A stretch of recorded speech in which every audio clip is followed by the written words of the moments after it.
दोस्तों नमस्कार। एक नई शाम और एक नई कहानी के साथ मैं हूं आपका दोस्त विश्वजीत। लीजिए शुरू करते हैं आज की कहानी। एक आदमी ने नया नया कुत्ता खरीदा था, लेकिन 4-6 दिनों बाद ही वो कुत्ता लेकर अपने पड़ोसी के पास पहुंच गया और उसे खरीदने के लिए विनती करने लगा। उसने कहा, ये बोलने वाला कुत्ता है। पड़ोसी को बिल्कुल भी विश्वास नहीं हुआ। वो आदमी बोला, और आप इसे सिर्फ 50 रुपए में खरीद सकते हैं। अब तो पड़ोसी को पक्का यकीन हो गया कि वह उससे मजाक कर रहा है। उसने कहा, मजाक करने के लिए क्या मैं ही मिला था? दुनिया में कोई भी कुत्ता भौंकने के अलावा और कुछ नहीं बोल सकता। पड़ोसी का इतना कहना था कि कुत्ते ने आंखों में आंसू भरकर गिड़गिड़ाते हुए बोलना शुरू कर दिया, प्लीज मुझे खरीद लीजिए सर, मेरा मालिक तो पूरा कसाई है। यह ना तो मुझे ढंग से खाने को देता है और ना ही बाहर निकलने देता है। यह मुझे नहलाता धुलाता तक नहीं है।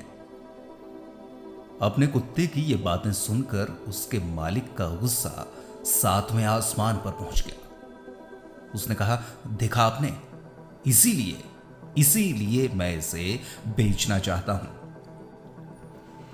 मालिक की प्रतिक्रिया से बेपरवाह कुत्ते ने बोलना जारी रखा, और सर, यह मेरी दुर्गति तब है जबकि मैं दुनिया का सबसे शानदार कुत्ता हूं। इसके पहले मैं बिल गेट्स और मुकेश अंबानी जैसे मालिकों के साथ उनके बेडरूम में सोता था। मेरी सेवा चाकरी के लिए दसियों नौकर चाकर लगे रहते थे, और आज इस आदमी ने मेरी ये दुर्गति कर दी है। बोलते कुत्ते की कहानी से हैरान पड़ोसी उसके मालिक को लताड़ने के अंदाज में बोला, सचमुच ये तो बोलने वाला कुत्ता है। बेचारा, आपने इतने शानदार कुत्ते की ये गत बना दी है। पड़ोसी की बात पर मालिक ने अपने पालतू को खा जाने वाली निगाहों से देखा और दांत पीसते हुए बोला, इसी कारण मैं इस साले कुत्ते को 50 रुपए में बेच रहा हूं। मैं इस झुठल्ले की ऐसी ही मनगढ़ंत बातों से तंग आ चुका हूं।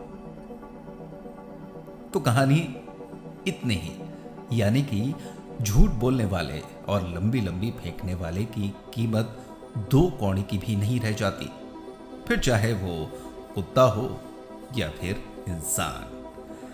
तो झूठ बोलना और लंबी फेंकना, ये सब अगर आप में है तो इसको बंद ही कर दीजिए और अब नींद के आगोश में जाइए और सो जाइए।